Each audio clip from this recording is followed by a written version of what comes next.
With no signs of the government shutdown ending anytime soon, this morning, Republicans placing blame squarely on Democrats. Well, welcome everybody to day 2 of the Democrat shutdown.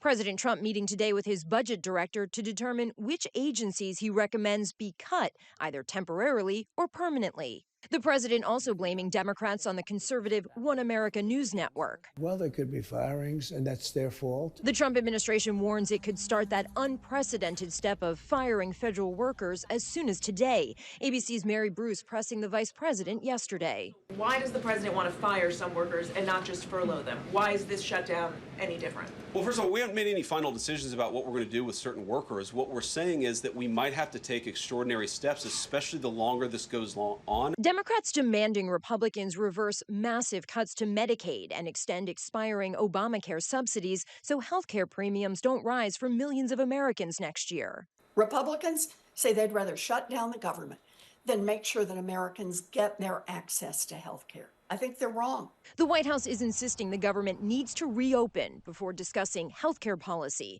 President Trump now turning up the pressure, targeting projects in Democratic-leaning states, freezing $18 billion in infrastructure funding for New York City, home of both Democratic leaders, Chuck Schumer and Hakeem Jeffries, and blocking $8 billion for energy projects in 16 Democratic-led states. The president said today he's meeting with the budget chief, Russ Vought, to talk about which Democrat agencies he recommends be cut. What agencies are on the table for that conversation? We're going to look at agencies that don't align with the administration's values, that we feel are a waste of the taxpayer dollar.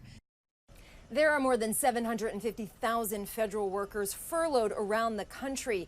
TSA agents, air traffic controllers, and members of the military all working without pay. The Senate will not be back in session until tomorrow to even consider a vote to end the shutdown. Karen Travers, ABC News, the White House.